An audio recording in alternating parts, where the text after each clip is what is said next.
여름에 휴가를 가셔야 할 날씨인데도 또 여러분 주의를 지키기 위해서 이 자리에 와주셔서 감사하고, 또 우리 찬양대가 계속해서 은혜로운 찬양을 하나님 앞에 올려주셔서 참 감사합니다. 옆에 있는 분들과 함께 인사하십시다. 그간 별거 없으셨습니까?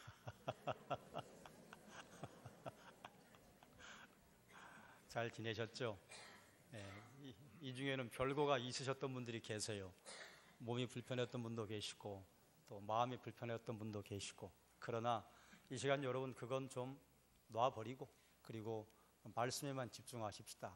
옆에 있는 분들에게 다시 한번 인사하십시다. 주님의 이름으로 환영합니다. 한 번 더 하십시다. 우리가 다른 사람에게 복을 빌면 그 복을 받을 만하면 그 사람 것 되고, 안 되면 내 것 되니까 뭐 이래도 좋고 저래도 좋아요. 그래서 이렇게 한번 서로 인사하십시다. 주님의 이름으로 축복합니다. 네, 주님의 이름으로 축복합니다.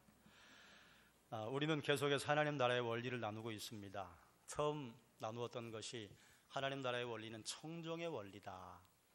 하나님의 말씀을 듣고 지키면 복을 주시지만 하나님의 말씀을 들었음에도 불구하고 순종하지 않으면 하나님의 저주가 임한다. 그러면 하나님께서 하나님 말씀을 지키지 않는 사람에게 기다렸다가 너 요놈 봐라, 이렇게 말씀을 안 드리니 넌 저주야 하고 하나님이 벼락을 내려 꽂으시느냐? 그게 아니라 우리가 살고 있는 이 땅에 하나님께서 원리를 만들어 놓으셨어요. 그러니 그 원리대로 하면요 저주를 받게 되는 것입니다. 이걸 오해하시면 곤란합니다. 뭐 이런 것과 같아요. 여러분, 기도하면 하나님 우리의 기도 응답해 주시죠?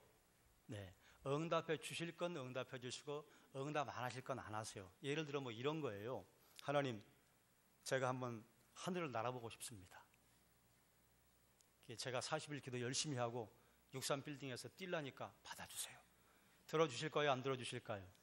그거 안 들어줘요. 하나님께서 이 땅에요 허락해 놓으신 질서가 있습니다. 그 질서를 허물어뜨리지 않으시는 범위 안에서 하나님께서는 섭리하셔서 움직이셔서 우리의 기도를 들어주시는 거예요.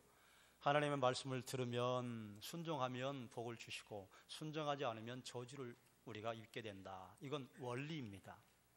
하라고 하신 말씀을 지키면 번성하고 하지 말라고 하신 말씀을 지켜서 하지 않으면요 재앙을 피해갈 수 있습니다. 이처럼 주의 말씀에 하라고 하신 것과 하지 말라고 하신 것을 분별하는 것이 지혜입니다. 두 번째 나누었던 것이 하나님 나라의 원리는 샬롬의 원리다.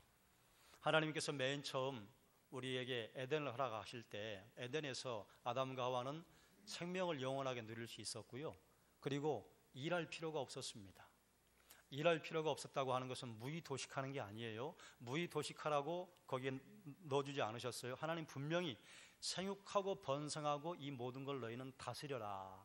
그래서 다스리도록 지구상에 있는 모든 생명체를 아담과 하와에게 위임하셨어요.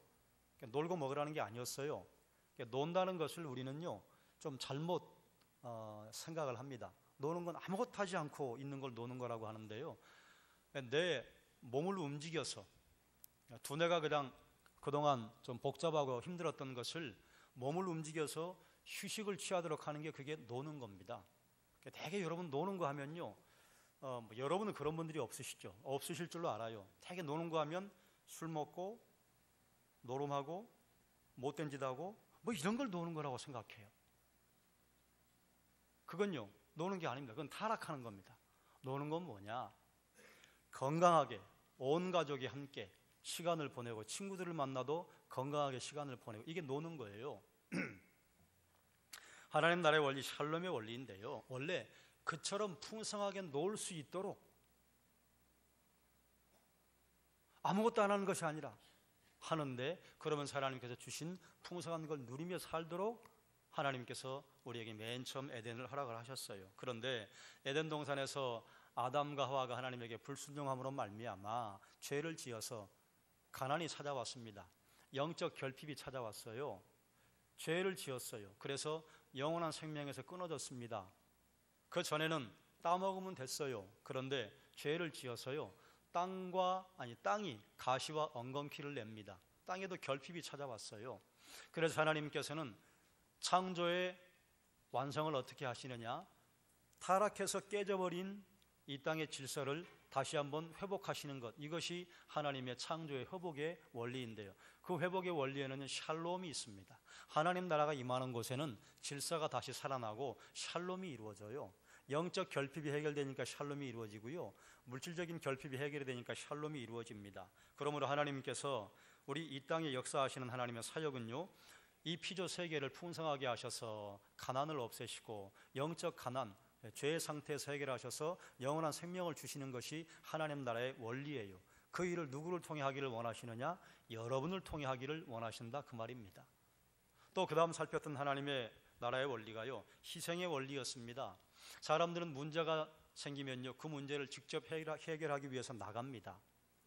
그리스도인은 안 나가느냐? 그리스도인은 나가야 돼요. 그런데요, 그리스도인과 믿지 않는 사람의 차이는 무엇이냐? 그리스도인은 하나님에게 요청합니다. 하나님에게 기도합니다. 그리고 나가서 찾는 걸 어떻게 하느냐? 너희가 남에게 대접을 받고자 하는 대로 너희도 남을 대접하라. 이것이 율법이요 선지자의 강령이니라. 이것이 율법이고 선지자의 강령이다. 구약 말씀 전체다, 그 말이에요. 그러므로 그리스도인들이 어떤 문제를 해결하기 위해서는요, 내가 대접받고자 하는 대로 다른 사람에게 대접을 해주는 겁니다. 여러분, 물질에 어려움이 있어요? 그럼 어떻게 해결해야 돼요? 하나님의 원리는요, 물질에 어려움 당한 사람은 내가 도와주는 겁니다. 저도 그냥 먹고 죽을 것도 없는데 어떻게 도와줘요?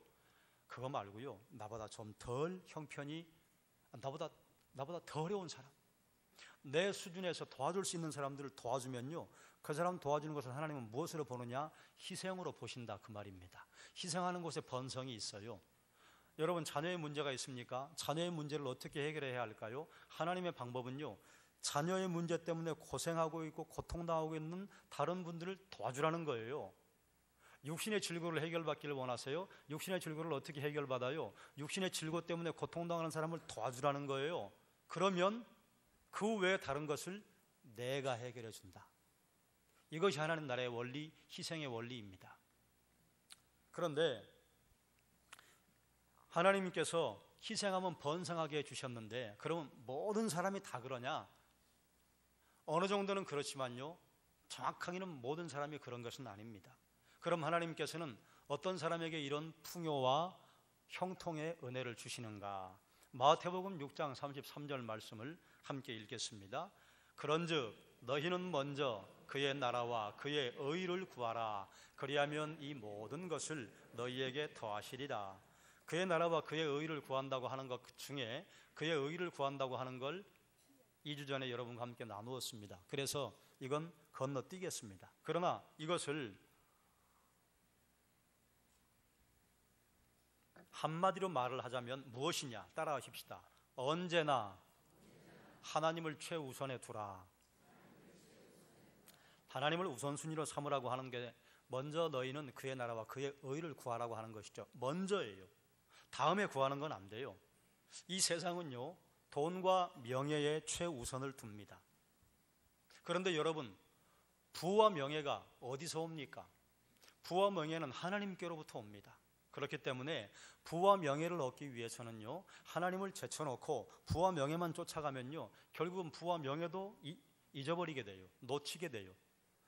부와 명예는 하나님께로부터 오는 것이기 때문에요, 우리가 하나님에게 최우선 순위를 두고 하나님과 바른 관계를 맺고 있으면요, 그러면 하나님께서 우리에게 부와 명예를 주십니다. 디모데전서 6장 10절 말씀을 함께 읽겠습니다. 돈을 사랑함이 일만 악의 뿌리가 되나니.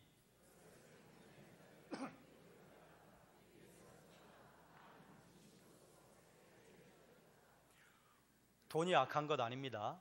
돈을 사랑하는 게 악한 거예요. 돈을 사랑한다고 하는 이것은요, 그저 돈이 많으면 좋겠다 이 정도가 아닙니다. 모든 걸 돈으로 보는 것이 돈을 사랑하는 것입니다. 요즘 그리스도인들 중에도 하나님보다는 돈을 우선순위에 두는 사람들이 꽤 있습니다. 그래서 믿는 자라고 하긴 하는데, 뭐 돈 쓰는 거나 돈을 버는 거나 하는 걸 보면 도무지 그리스도인일까 하는 의심이 드는 분들이 있어요. 심지어 우리에게는 이런 속담이 있잖아요. 개처럼 벌어서 정승처럼 쓰면 된다. 여기에는 이제 긍정과 부정의 의미가 있어요. 긍정의 의미는 내 몸을 아끼지 않고 돈을 벌어라, 그 말이죠. 그런데 여기는 또 다른 함정이 있습니다. 뭔 짓을 해도 돈 버는 건 괜찮다. 그래, 정승처럼 쓰면 그것이 옳은 것이라고 우리는 배우고 살아왔어요. 이게 옳은 것이냐? 아니, 옳지 않아요. 성경은 그렇게 말하지 않아요. 여러분, 개처럼 벌 때에 다른 사람 눈에 피눈물을 흘린다면요, 그 피눈물을 누가 보셔요? 하나님이 보셔요. 혹 그 중에 하나님께 부르짖는 사람이 있다면요, 그 부르짖음을 누가 들으세요? 하나님이 들으세요. 가인이 그 동생 아벨을 야, 들로 나가자, come 이렇게 부릅니다. 그게 우리 개역개정에 빠져 있어요. 들로 나가자고 꼬여요. 그리고 거기서 쳐 죽여요. 그런데 그때 아벨이 흘린 피가 나에게 호소한다. 다른 사람 눈에 피눈물이 나면요, 그 피눈물의 소리를 하늘 아버지께서 들으십니다. 개처럼 벌면 안 돼요. 버는 것도 정승처럼 벌어야 합니다. 쓰는 것도 정승처럼 써야 합니다. 우리는 돈을 사랑하는 게 우리와 너무 밀접하게 붙어 있어서요, 뭐 이거 뗄래야 뗄 수가 없어요. 여러분, 돈을 좋아하십니까? 돈 안 좋아하세요? 전 돈 좋아해요. 돈이 있어야 주의 일도 하고요, 돈이 있어야 다른 사람도 도와요. 돈을 사랑하지는 않아요. 돈을 우선순위에 둘 것인가, 하나님을 우선순위에 둘 것인가, 생각할 것도 없이 하나님 우선순위에 두어야 합니다. 그런데 부자만 돈을 사랑하는가? 모든 사람이 다 돈을 사랑해요. 그래서 심지어는 이런 유혹에 빠지기도 합니다. 빨리 부자 되는 법. 뭐 시중에 뭐 이런 책도 있잖아요. 뭐 1년 안에 10억 만드는 법. 좋아요. 그렇게 해서 벌면 얼마나 좋겠어요. 그런데 그렇게 해서 벌 수 있는 사람도 많지도 않거니와, 그렇게 해서 벌면 뭐 하나요? 돈을 벌지 마시라는 게 아니에요. 세상의 방법으로 돈을 벌면요, 반드시 좀과 동록이 해하고 도둑이 도둑질해 갑니다. 여러분, 그런 경험 없으세요? 계실 거예요. 그런데요, 진짜 큰 좀과 동록과 도적은요, 사탄입니다. 사탄은요, 사람들이 돈과 빚과 할부 이런 거에 한번 빠지도록 차카닥 덫을 채우면요, 웬만해선 거기에서 놔주질 않습니다. 그럼 그렇게 해서 이게 물고 물리면요, 여러분 가만히 보십시오. 좀과 동록이요, 뭐 이런 거라고 제가 말씀드렸어요.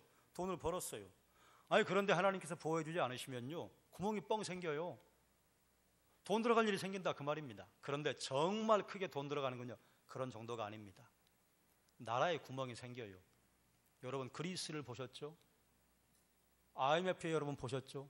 IMF에 우리나라의 선량한 시민들 돈 함부로 쓴 사람이 누가 있습니까? 허리띠 졸라매고 다 사셨잖아요. 그런데 나라에 구멍이 뻥 뚫리면요, 속수무책이에요. 이게 좀과 동록이에요. 세상에 돈을 쌓는 건 그것이다, 그 말이에요. 여러분, 1930년대 대공황이 있었잖아요. 그때 모든 돈 지폐가 휴지 조각이었습니다. 그래서 제가 예전에 그때 관련된 책을 보다가 러시아의 그 돈을 난로에다가 불쏘시개로 쓰는 사진을 몇 장을 본 적이 있어요. 이게 휴지 조각이에요. 세상에 돈을 쌓는다고 하는 것은 그렇게 좀과 동록이 먹어버릴 때에 감당할 길이 없다, 그 말입니다. 빨리 부자가 되는 방법, 빨리 부자가 돼서 주변의 사람들을 도와주면 얼마나 좋아요. 그런데 빨리 부자가 되겠다고 하는 사람들 치고요, 거의 대부분이요, 욕심의 눈이 멉니다. 욕심의 눈이 멀면요, 특징이 하나 있습니다. 주변이 보이지 않습니다. 주변의 사람들이 죽겠다고 나가 떨어지는데도 안 보여요. 그래서 악한 일을 서슴지 않고 벌이게 됩니다. 그러지 않습니까? 그러면 그리스도인은 돈을 벌라는 것인가 말라는 것인가? 그럼 어떻게 하라는 것인가? 그게 오늘 2절에 나와 있습니다. 2절 성경 말씀 여러분 함께 펴시고 같이 읽겠습니다. 너희는 이 세대를 본받지 말고 오직 마음을 새롭게 함으로 변화를 받아 하나님의 선하시고 기뻐하시고 온전하신 뜻이 무엇인지 분별하도록 하라. 하나님의 부여의 원리와 세상의 부여의 원리가 엄청나게 다르죠. 너무 달라요. 극과 극입니다. 그런데 우리는 오랫동안 세상의 부여의 방법을 따라왔기 때문에 이 습관을 바꾸기가 쉽지 않아요. 오른손잡이가 왼손으로 글씨를 쓰는 것과 같아요. 왼손잡이가 오른손으로 글씨를 쓰는 것과 같아요. 그래서 만약에 우리의 마음이 컴퓨터라고 가정을 한다면 하나님의 부여의 법칙을 여기에 다시 재프로그래밍 해야 합니다. 세상의 부여의 법칙을 딜리트해야 돼요. 없애야 돼요. 그래서 여기 하나님의 부여의 법칙이 심겨져 있어야 하나님의 부여의 원리를 따라서 내가 부여해질 수 있습니다. 육체적으로, 정서적으로, 재정적으로. 하나님께서 어떤 사람에게 그런 풍요로움을 주시느냐? 마음을 새롭게 함으로 변화를 받은 사람. 마음이 먼저 바뀌어야죠. 여기에 여러분 이견이 없을 줄로 압니다. 그러면 마음이 새롭게 된다고 하는 것은 무슨 의미인가? 요한 3서 1장 2절 말씀 함께 읽겠습니다. 띄워주세요. 사랑하는 자여, 내 영혼이 잘됨 같이 내가 범사에 잘되고 강건하기를 내가 간구하노라. 좀 건너뛰겠습니다. 마음이 새롭게 된다고 하는 것은 영혼이 잘 되는 것입니다. 영혼이 잘 된다고 하는 것은 무엇이냐? 하나님의 말씀으로 충만한 사람을 영혼이 잘 되는 사람이라고 말합니다. 여러분 보세요. 우리가 매일 세 끼의 양식을 먹어서 우리의 육체를 새롭게 하잖아요. 또 우리가 매일 잠을 자야 그래야 건강한 생을 영위할 수가 있습니다. 영적인 생활도 마찬가지입니다. 우리가 영적인 양식을 먹어야 영적인 능력, 영적인 힘 우리에게 생긴다 그 말이에요. 그런데 영적인 양식을 풍성하게 먹으면요, 우리의 노화 현상도 막을 수 있다. 안티에이징이 일어난다 그 말이에요. 꼭 SK2 시럼을 써야만 되는 게 아니에요. 그것도 쓰세요. 그것도 쓰시는데 말씀도 쓰시라 그 말이에요. 고린도후서 4장 16절 말씀을 함께 읽겠습니다. 그러므로 우리가 방송실 띄워주시와요.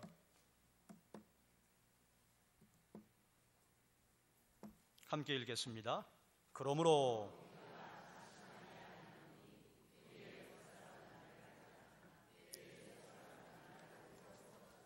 아멘. 우리가 하나님 앞에 서면요, 우리의 겉사람은 낡아지나 속사람은 날로 새로워진대요. 그럼 이 속사람만 새로워지고 겉사람은 그냥 끝나버리느냐? 속사람과 겉사람은 밀접하게 관련이 되어 있습니다. 우리 물질 세계에서도 밥을 먹으면요, 음식을 먹으면 음식물이 우리의 육체를 움직여갈 수 있도록 에너지와 힘으로 전환이 되잖아요. 음식 잘 안 먹으면 큰 문제가 생깁니다. 음식을 먹을 수 없는 상태가 되면요, 사람의 인격이 무너질 수도 있습니다. 그렇지요? 사람이 아니에요. 짐승으로 바뀌어요. 그런데 사람이 아니고 짐승으로 바뀌면요, 외모는 사람인데요, 끔찍한 일을 얼마나 많이 저지릅니까? 다른 사람을 죽이기도 합니다. 도둑질을 하기도 합니다. 그런데 이렇게 눈에 보이는 건 우리가 그래 끄덕끄덕 하는데요, 영적인 양식의 기갈이 오면요, 우리의 영적인 사람이요, 힘을 발휘할 수가 없습니다. 그뿐만 아니라 교회 공동체 식구를 죽이는 일을 서슴지 않습니다. 그리고 자기 손으로 음식을 떠먹지 못하기 때문에 자꾸 특별한 음식을 주는 곳을 찾아다녀요. 그런데 내가 내 손으로 음식을 떠먹지 못하면 다른 사람들이 떠먹여 주는 데는 한계가 있습니다. 우리가 하나님 말씀에 집중하면요, 하나님께서 우리의 마음을 새롭게 해주시고, 마음이 새롭게 되면요, 하나님의 원리대로 살아갈 수 있다 그 말이에요. 그런데 우리가 하나님의 말씀에 집중하는 것을 좀 소홀히 하잖아요. 그러면요, 세상 사람들이 하는 것과 똑같은 길을 갑니다. 그게 뭐였습니까? 세상 사람들은 무엇을 먹을까? 무엇을 마실까? 무엇을 입을까? 염려하여 이른다. 그러나 너희는 그러지 말아라. 너희 하늘 아버지께서 이 모든 것이 너희에게 있어야 할 것을 아신다. 너희는 그 반대로 먼저 그 나라와 그 의를 구하라. 그리하면 내가 이 모든 것을, 모든 게 뭐예요? 무엇을 먹을까? 무엇을 마실까? 무엇을 입을까? 채워주신다. 우리가 말씀에 집중하지 않으면요, 염려와 근심이 어느 순간인가 나와 밀착되어요. 어느 것이 염려인지, 어느 것이 내 몸인지, 어느 게 희망인지, 어느 게 근심인지 구분이 안 되는 상태로 빠져버리게 되고 맙니다. 그러므로 우리가 말씀으로 우리의 영혼을 채워야 합니다. 그러면 어떻게 말씀으로 우리의 영혼을 채울 것인가? 성경을 먼저는 읽어야겠죠. 읽는 게 첫 번째입니다. 사랑하는 여러분, 믿음은 들음에서, 들음은 그리스도의 말씀으로 말미암는다고 했습니다. 그렇기 때문에요, 우리가 구원을 얻기 위해서요, 반드시 믿음이 생기기 위해서요, 말씀 앞에 나와야 합니다. 그래서 우리가 가족들을 새생명 축제에 초청을 하거나 여러분의 친지나 주변의 전도 대상자들을 교회로 인도하는 게 그것 때문입니다. 말씀 앞에 서지 않으면요, 믿음이 생기지 않습니다. 어느 날 갑자기 믿음이 생기지 않아요. 말씀이 우리의 심령을 자꾸 노크하고 뚫고 들어가려고 해야, 그래야 우리 마음에 믿음이 생겨요. 그래서 우리는 성경에서 우리의 구원을 주시는 말씀이 있는 줄 알고 성경을 심사숙고해서 보잖아요. 여기서 끝나면 안 되죠. 내가 온 것은 양으로 생명을 얻게 하고 더 풍성한 삶을 살게 하려는 것이라. 우리가 생명을 얻을 뿐만 아니라 풍성한 삶을 살도록 하기 위해서 오셨다 했어요. 우리에게 풍성한 삶이 있다, 그 말입니다. 그러니 이 풍성한 삶을 사는 원리가 어디에 있는가? 말씀에 있다. 그러니 여기에 만약에 풍성한 삶이 있는 게 확실하다면 이 말씀을 이잡듯이 뒤져야 하지 않겠습니까? 먼저는 성경을 읽는 것입니다. 우리가 눈으로 읽고 귀로 듣도록 읽어야 합니다. 이것이 하나님께서 제시하신 교육의 가장 좋은 방법입니다. 눈으로 보고 입으로 읽고 귀로 듣고. 그 외에 다른 방법들은요, 수많은 교육학자들이 이런저런 방법론을 제시를 했습니다만 결국은 그게 옳은 게 아니다, 결론이 났습니다. 하나님께서 제시하신 방법이 최고 좋은 교육 방법이에요. 성경을 읽은 다음에는요, 그 다음에는 연구해야 합니다. 우리 교회에 이제 성경을 통독하는 것이 좀 스며드는 것 같아요. 그런데 성경 통독하는 건 그게 종착 지점이 아니에요. 왜 성경을 통독하자고 제가 계속해서 여러분에게 말씀을 드렸는가 하면, 성경 깊이 묵상하기 위해서 성경을 읽자고 한 겁니다. 왜 그래야 하느냐? 성경을 깊이 통독해야만 창세기가 뭘 말하는지, 출애굽기가 뭘 말하는지 알 수 있습니다. 이 전체적인 흐름을 놓쳐버린 다음에 창세기 1장으로 깊숙이 들어가면요, 그러면 그때는 좋아요. 그런데 전체적으로 50장과 조화를 이루지 못하는 1장을 알고 있으면요, 이단들과 여러분이 만약에 맞닥뜨릴 때요, 이 말도 옳은 것 같고 저 말도 옳은 것 같고. 그래서 성경을 통으로 읽는 게 먼저입니다. 통으로 읽은 다음에, 그래, 마태복음이 뭘 말하는지, 요한복음이 뭘 말하는지, 이 정도는 좀 그림을 그린 다음에 깊이 들어가는 겁니다. 깊이 들어갈 때 어쩔 때는 한 절 가지고 일주일을 씨름할 수도 있고, 한 절 가지고 하루 종일 거기서 하나님이 주시는 영의 양식을 맛볼 수도 있습니다. 그럼 성경을 그렇게 깊이 연구하고 묵상하려면 어떻게 해야 되는가? 성경을 읽어야죠. 주님이 주시는 생각의 그 지도를 따라가야죠. 그러나 그것만으로는 안 됩니다. 영어 성경을 읽을 수 있는 분들은 영어 성경 합본을 가지고 있어야 하고요, 최소한도 목자와 교사와 또 중직자들이 말씀을 깊이 있게 보고자 원하신다면요, 우리가 읽는 성경은 개역 개정입니다. 이것 말고 현대인의 성경, 새번역 성경, 이런 것들을 가지고 계셔야 해요. 왜 그러냐? 여기 계신 어르신들이 한문을 잘 아시니까 별 문제가 없으나, 한문과 난 좀 담싸한 지 오래다 그러면요, 우리 성경에 한문으로 되어 있는 게 아직도 많이 있습니다. 그래서 새번역이나 현대인의 성경을 읽어야 수월하게 설명이 되어 있습니다. 그리고 여러분이 성경을 연구하신다, 깊이 들어가신다, 그러면 여러분 집에서 볼 수 있는 간이 성경 사전 하나 정도는 있어야 합니다.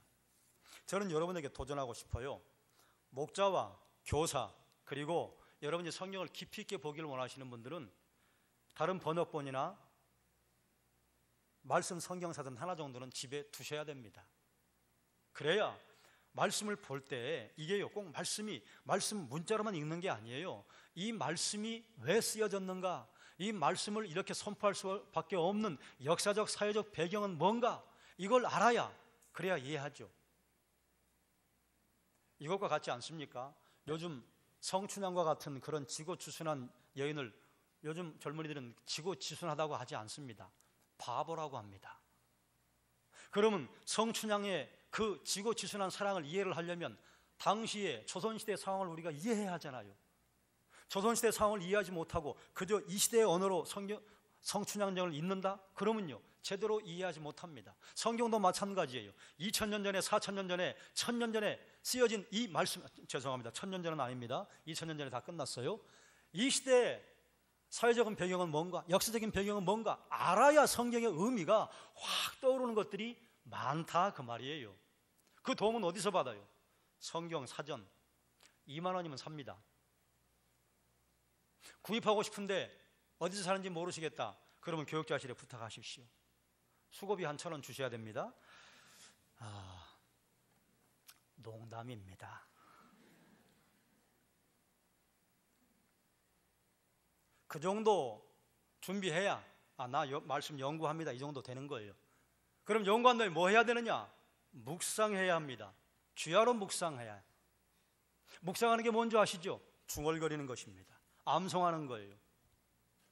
그래서 말씀 여러분에게 확 박힌 게 있으면 그거 묵상하고 암송해서 내 것 만들어야 합니다. 여러분 직장에 다니시고 자녀들을 돌보고 성경을 암송하실 시간이 없으시죠? 예, 없는 줄로 알아요. 그거 거짓말인 것도 제가 알아요. 시간이 없어요? 화장실에 가서 뭐 하십니까? 차 타고 이동하실 때 뭐 하십니까? 누군가를 기다릴 때 뭐 하십니까? 성경을 암송할 시간이 없어요? 거짓말이에요.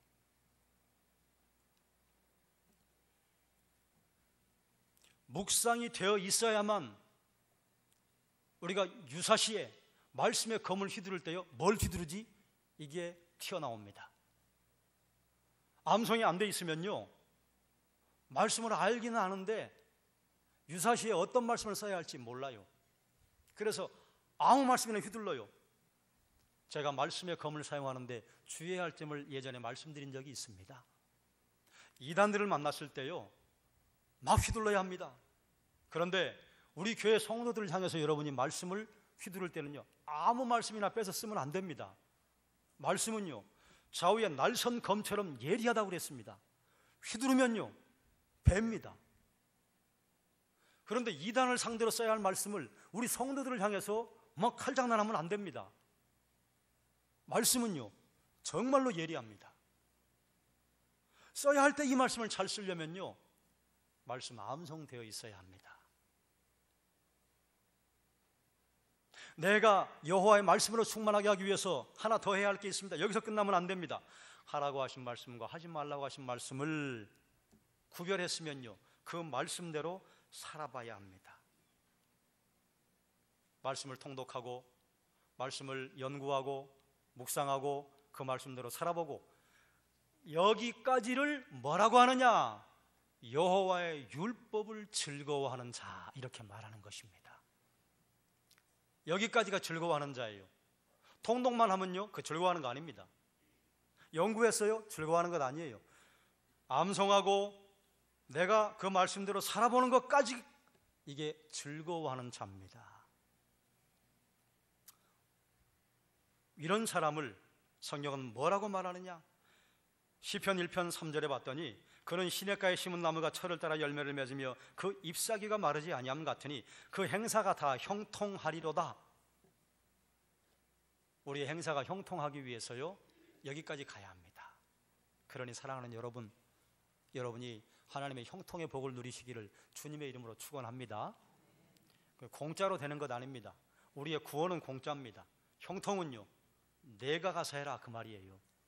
이건 우리가 하나님 앞에요, 말씀 앞에 어쨌든 말씀 붙잡고 말씀대로 살아보려고 씨름할 때 하나님께서 주어 주시는 것입니다.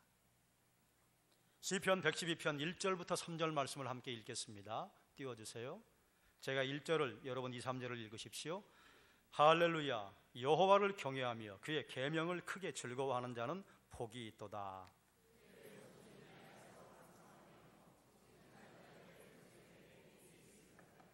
부와 재물이 그의 집에 있음이요 영구히 서 있으리로다. 아멘. 여러분, 모든 부모님들의 한결같은 소망이 뭡니까? 내 자식 잘 되는 거죠. 나보다 잘 되는 것.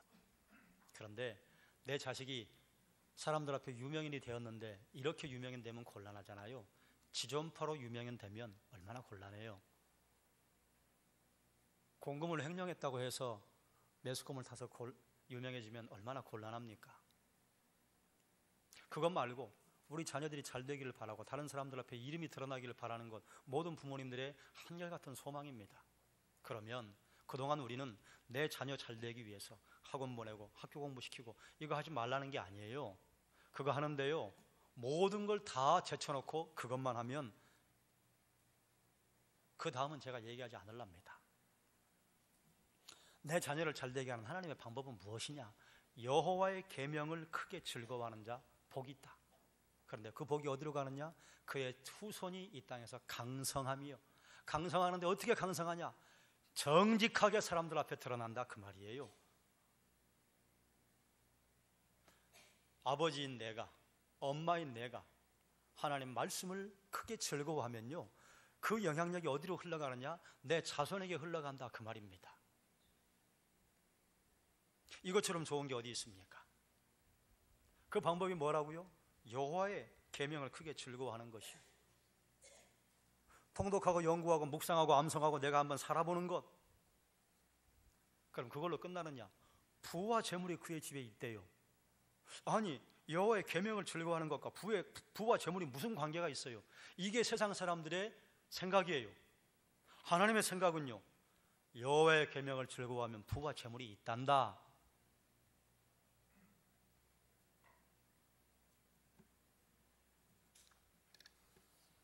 말씀을 하나하나 하라고 하신 말씀, 하지 말라고 하신 말씀을 구별해내지 못하면요, 아이고 어떻게 부와 재물이 연결이 돼? 이렇게 볼 수 있습니다. 그런데요, 하라고 하신 말씀 하면요 복이 와요. 하지 말라고 하신 말씀 하지 않으면요 재앙을 피해갑니다.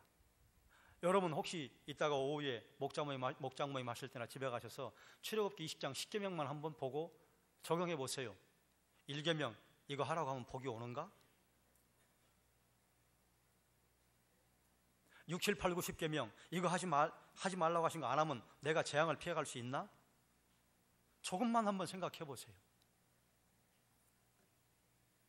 왜 하나님의 말씀을 즐거워하라고 하는가?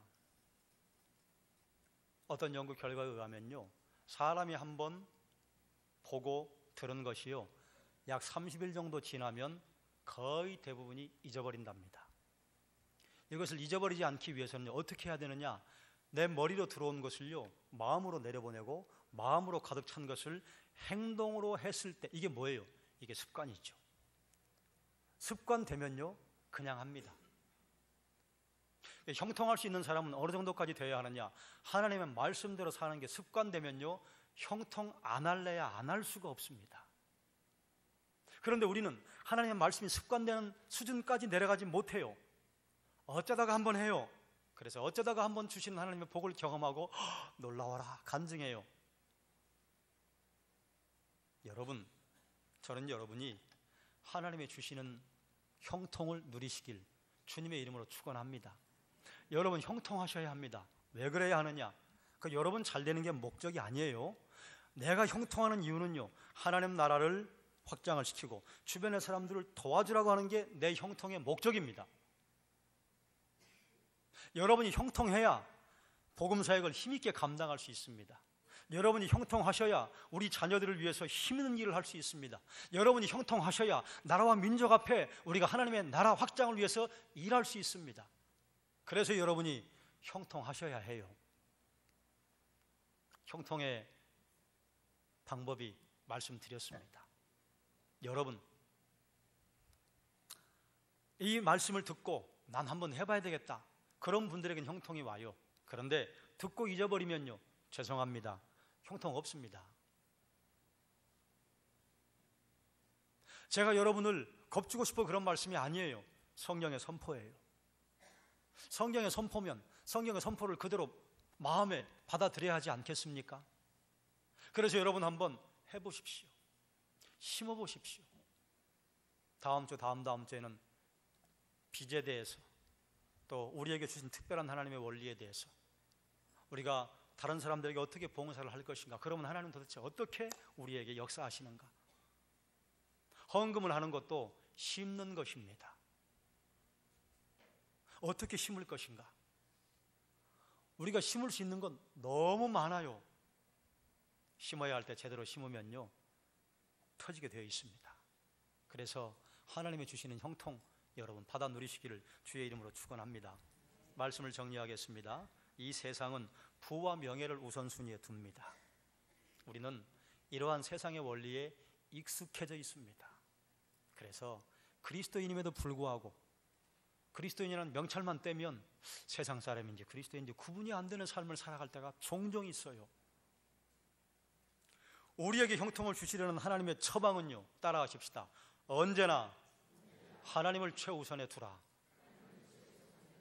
이게 무슨 방법이야 라고 생각하신다면 안 하셔도 돼요. 그런데 이게 방법이야?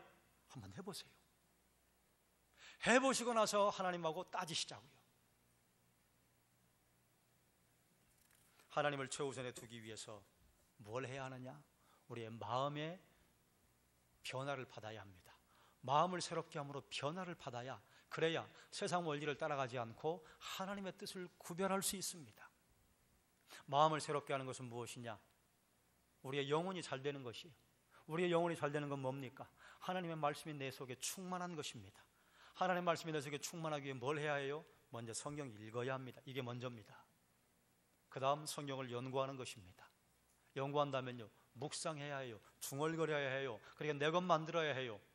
그리고 그 말씀대로 살아봐야 해요. 이게 중얼거려서 내 것 되어야, 그래야 유사시에 그 말씀 가지고 하라고 하신 게 무엇인가, 하지 말라고 하신 게 무엇인가 구별할 수 있습니다. 그거 구별할 수 있으면요, 그분은 지혜자가 됩니다. 그러니 사랑하는 여러분, 말씀 앞에 서십시다. 그래서 여러분 마음을 새롭게 함으로 변화를 받아 여러분이 하나님이 주시는 형통을 받아 누리시기를 주님의 이름으로 축원합니다. 그래서 힘있게 좀 도와줍시다. 주변 사람들 힘있게 하나님의 일을 좀 하십시다. 나라와 민족을 위해서 우리 성도교회 하나님께서 써주시기를 하나님께 기도하고 우리가 말씀 따라 살아보십시다. 그러면 하나님이 이 교회를 하나님의 손에 잡으셔서 마음껏 쓰시고 싶어 하실 것입니다. 이게 하나님 마음이에요. 그런데 쓸 곳이 없어. 쓸 사람이 가물에 콩나듯이, 쓸 교회가 가물에 콩나듯이. 그러니 여러분, 우리가 형통하자고 하는 것은 그저 나만 잘 먹고 잘 살자고 하는 게 아니에요. 하나님 나라를 위해 주변의 사람들 도와줘. 이게 구제하는 거예요. 희생하면 더 큰 열매가 맺히는. 그래서 하나님 우리에게 감당하지 못할 복을 주셨다고 하는 고백이 우리 교회 여기저기서 터져나오게 되시길 주의 이름으로 축원합니다. 기도하겠습니다. 하나님,